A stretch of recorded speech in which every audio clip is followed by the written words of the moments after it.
Hello mga kabibig! Welcome back sa ring bagong YouTube channel. Ito ang pinakamaingay na YouTuber sa balat ng YouTube. Ako si Kabibig, maglebag-lebag ka with evidence. Senator Ruben Padilla, may hinanakit ba kay Senator Amy Marcos? Kasi marami ang nagtaka, bakit merong Senate hearing?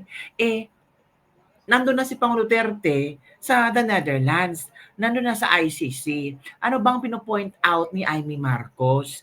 Ano pang gagawin na hearing daw ni Amy Marcos? Wala nang magagawa si Amy Marcos kasi nandun na si Pangulong Duterte sa the Netherlands.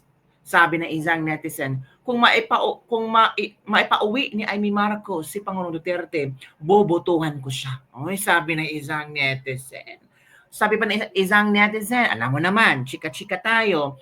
Sabi na iba, para mabangon ang pangalan ni Amy Marcos at maraming boboto sa kanya, ginawa niya ang Senate hearing. Para daw matakpan, di umano, ang pangalan ng kanyang kapatid ay talagang nag-Senate hearing siya. Sabi nga ni Ruben Padilla, iuwi na natin si Mayor Duterte. Diba? Wala na tayong magagawa. Kahit balikan natin ang nangyayari, kung sino ang may kasalanan, kung bakit nagawa yung Torre at kung ano pang mga kabalbalan na nangyari, wala na talagang magagawa. Nandun na si Pangulong Duterte sa ICC. Yan ang sabi ni Bato. Ni Bongo. Yan ang sabi din ni VP Sara. Di ba? Kahapon nga na-shock ang mga tao kung bakit si VP Sara ay nasalang sa Senate hearing. I think ang gusto lang ni VP Sara ilabas yung kung ano ang statement nila hinggil dito. Yung parang may hinanakit si VP Sara sa AFP, mga kabibig. Well, sinagot naman sila ni Gibo Chodoro na they're just following kung ano yung gusto ng PNP, kung ano yung order ng PNP, yun ang sabi niya. So ito mga kabibig ha, ito yung latest kanina ni Senator Ruben Padilla na ramdam kong may hinanakit siya. May hinanakit si Senator Ruben Padilla. Okay? Let's listen to this one mga kabibig.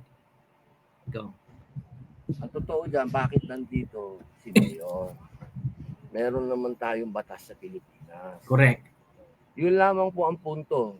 Saan pa pumunta yung hearing na yan? Diyan po sa aming himpilan, sa aming bulwagan. Isa lang po ang totoo. Bakit nandito si Mayor? Correct. Isa lang totoo, bakit nandyan sa ICC si Mayor? So, parang it's useless na yung Senate hearing. Kasi kung sana si Pangulong Duterte ay nasa Pilipinas pa at pinagplanuhan nilang ipadala sa ICC, ay, nako, malaking bagay yung Senate hearing ni Amy Marcos.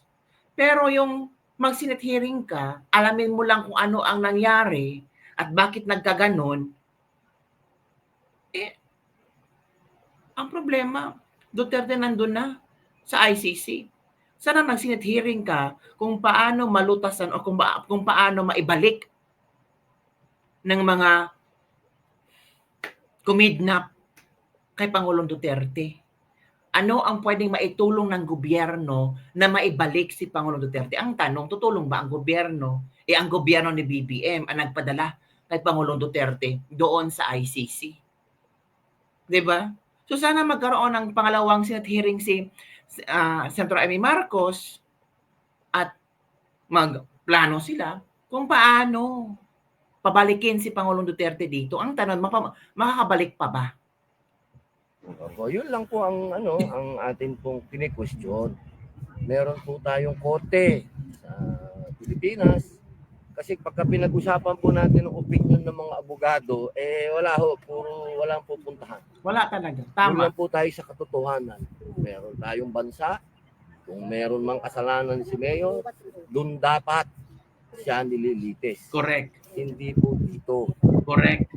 Hindi po tayo nasa ilalim ng mga banyaga. Correct. Matagal na po tayong may kalayaan. Yes. Kaya sana po maintindihan po nating lahat, ano man ang inyong politika, ano man ang inyong naratibo, ano man ang inyong kulay. Isa lang po ang katotohanan. Tayo po ay may soberenya. Dapat ang lumilitis sa Pilipino, kapwa Pilipino. Correct. Yun lang po. So naniniwala po ba kayo Sen na may talagang may malinaw na paglabag sa pagkakaresto kay dating PRD at pag-turnover dito sa ICC? Hindi kasi yung pinaniniwalaan natin, magiging issue pa yan eh. I-create ka pa ulit ng bagong kaguluhan. Ayaw natin ng kaguluhan. Doon tayo sa totoo. Huwag natin alisin doon. Pagka nilihis natin kasi, opinion nito, opinion ni ganon, opinion sinabi nito, sinabi nito.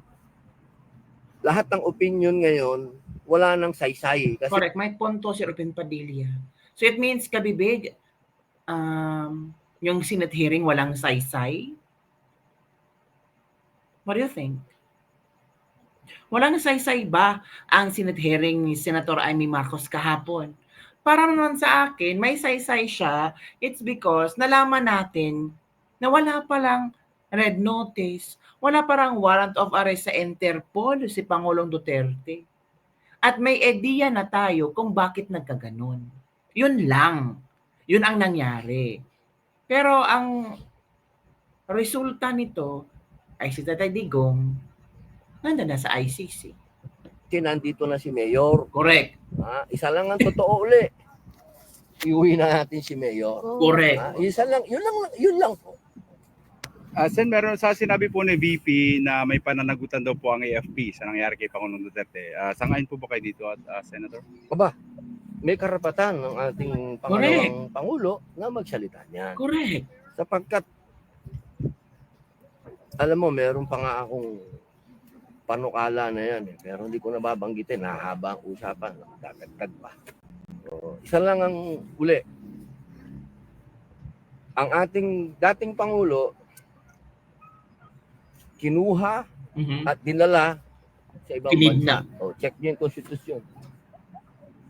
Ang armed forces, ang sinabi, protektahan ng bawat Pilipino at ang Estado. Correct. Ayun, malinaw. Yun po ang konstitusyon ha.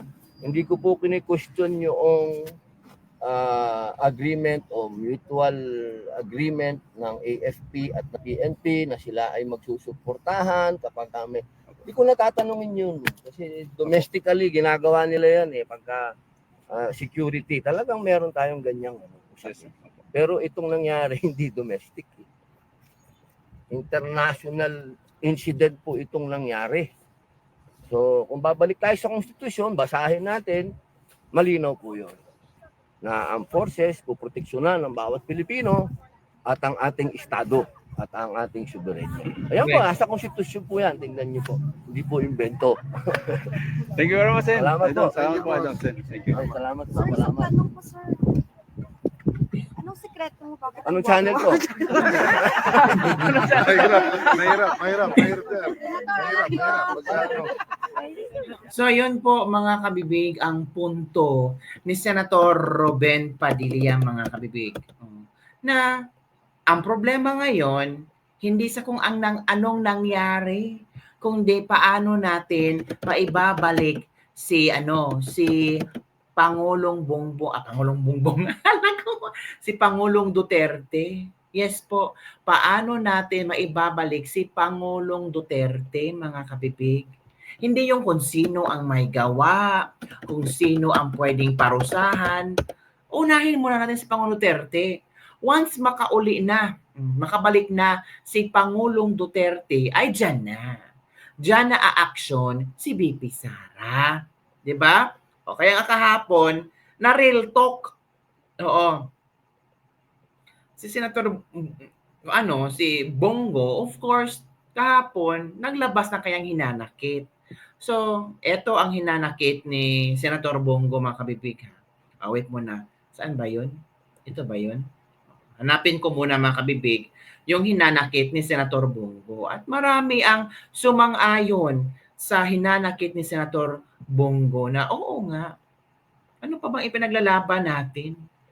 Diba? Ito kabibig ha, panoorin natin nga ang punto ni Senator Bongo kagabi. Kagabi yun or kahapon ba? Kahapon yung kabibig. Ano ka ba kabibig? Nakalimutan mo na.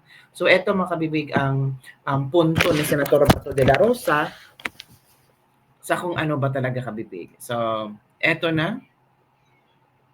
Okay, makinig tayo. Nakakalungkot na isang bagay na ating ipinaglaban para sa Pilipino, hindi maibibigay po sa dating Pangulo na minamahal ng marami. Correct. Ganyan ba po ang dapat na trato sa taong minahal ang bayan at Correct. minahal din ng taong bayan? Correct.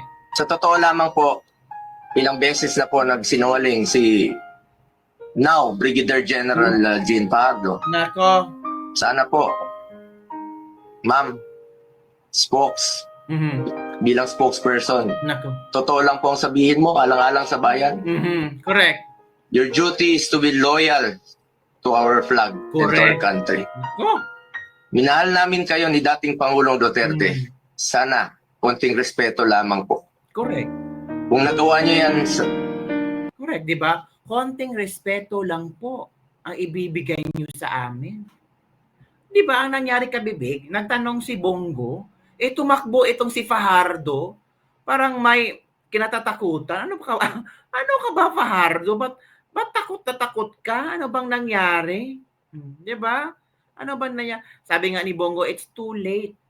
Di ba? It's too late mga kabibig. Ito. Too late na itong Senate hearing na to. Kasi wala na si Duterte dito. Nandun na sa the Netherlands. Nandun na sa ICC. Yun na sabi ni Ruben Padilla. Ano pa bang kailangan natin? Ang problema natin, paano natin papauwiin si Mayor?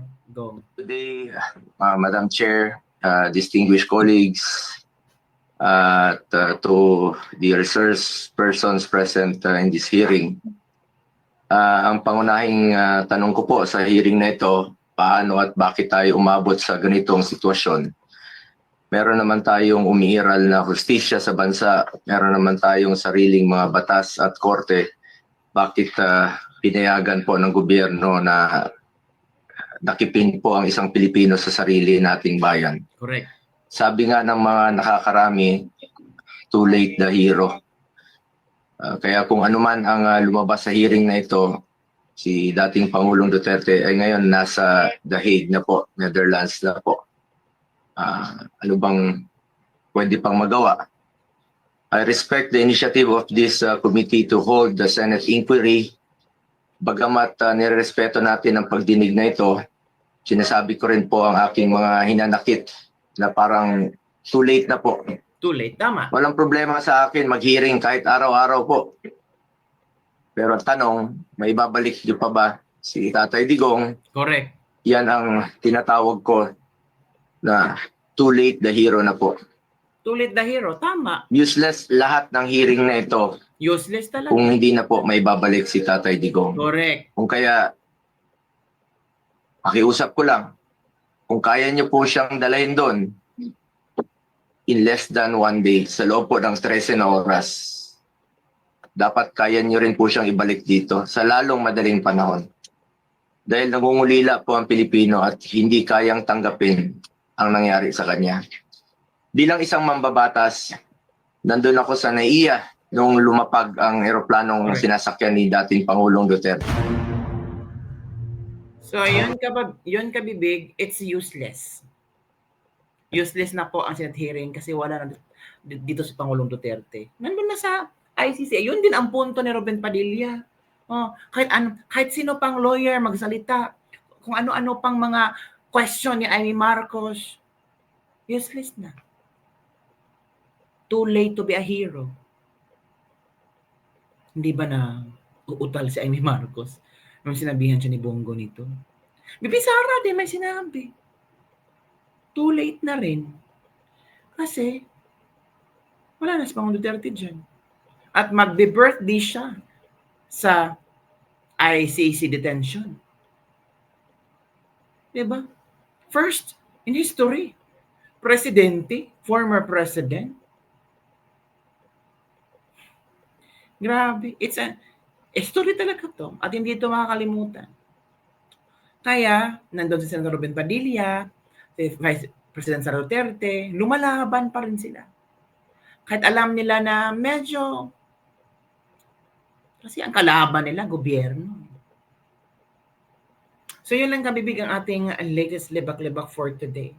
Tama ba ang sinabi ni Senator Bongo na ang Senate hearing ni Amy Marcos kahapon ay useless? comment down below and don't forget to like, subscribe, and share this video para sa mga trending news na ating pag-uusapan. Bye everyone! See you next time.